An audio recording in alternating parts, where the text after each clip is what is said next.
دا یو ډیره اهمه او ډیره قیمتي دعا ده چې انسان یې کوي د ټولو ګناهونو دپاره. چې سړي نه ګناهونه شوي نو دا دعا کوئ، انشاءالله الله به ستاسو هغه ګناهونه ختموي. لازمي دا بیان واورئ. دا دعا امام بخاری او روایت راوړی دی، امام مسلم راوړی دی، پای کشتی او په دې کې داسې دعا رسول الله وسلم غوښتلې ده. څومره ښایسته دعا ده، غوږ ورته کښېږدي. اللهم اغفر لي خطیئتي وجهلي، یا الله زما خطاګانې او زما ناپوهي وبخه. زما خطاګانې، زما ناپوهي. کله انسان د ناپوهۍ د لاسه یو کار وکړي، کله خطا شي. و اسرافي فی امري، او زما په خپلو معاملاتو کې زیاتې ماته وبخه. وما انت اعلم به مني، او هغه څه راته هم معاف که چې تا ته معلوم دي زما نه. زموږ حقیقت خو ټول الله ته معلوم دی که یا الله څه چې تا ته معلوم دي هغه راته وبخه. زموږ نه ګوره ډېر ګناهونه زموږ هېر دي، ګوره الله ته معلوم دي. اللهم اغفر لي جدي وهزلي، یا الله زما شعوري ګناه او مذاقي ګناه وبخه. شعوري یعنی انسان ښه ارادتن دا کار کړی دی. یو هغه ده چې مذاق یې کوو، یاره نه ما خو یې مذاق کوو، بعض وایي ما مذاق کوو، دا هم ګناه ده. نو یا الله دواړه راته وبخه. وخطئي وعمدي، او د هیرې ګناه راته وبخه او قصدن ګناه راته وبخه. خطئي، خطا چې انسان د ګناه اراده نه لري، خطا شي، خطا کې واقع شو، هیر شو، نو پوهه، دا راته وبخه. وعمدي، او چې کومه قصدن عمدن ده کړې ده.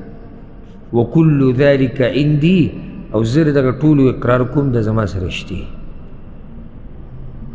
اللهم اغفر لي ما قدمت وما اخرت، یا الله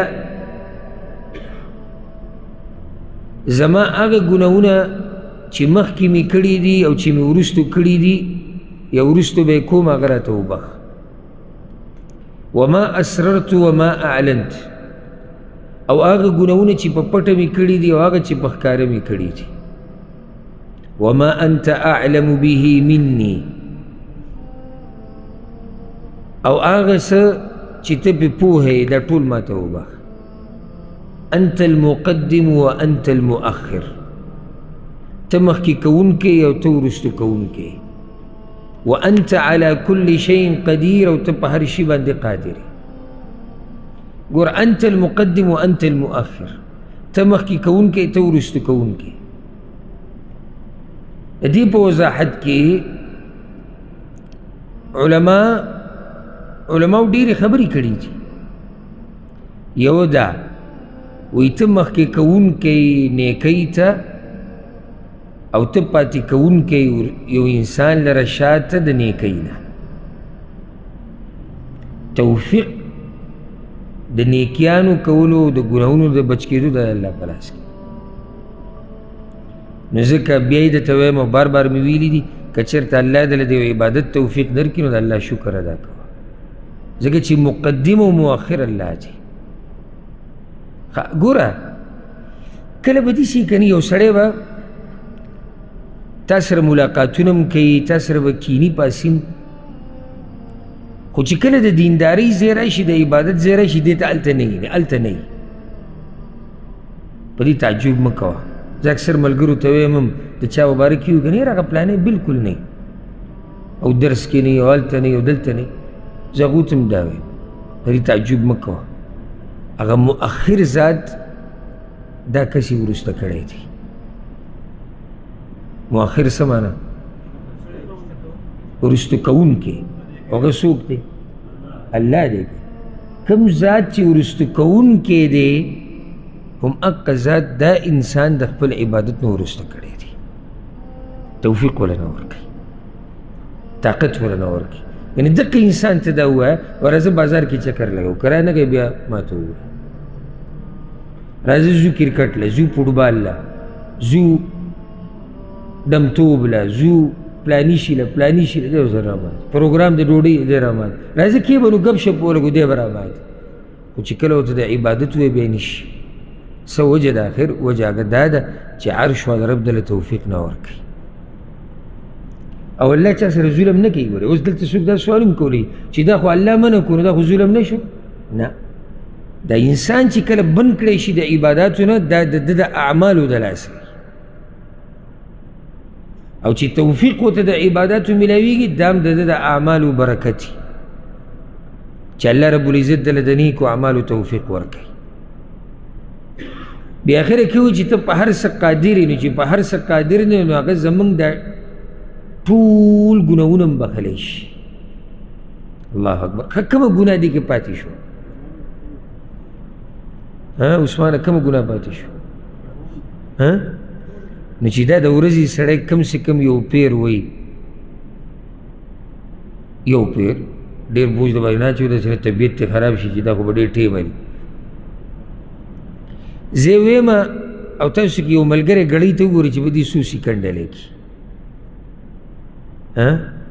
چې زه شروع کوم د هغې نه به حساب وي صحیح ده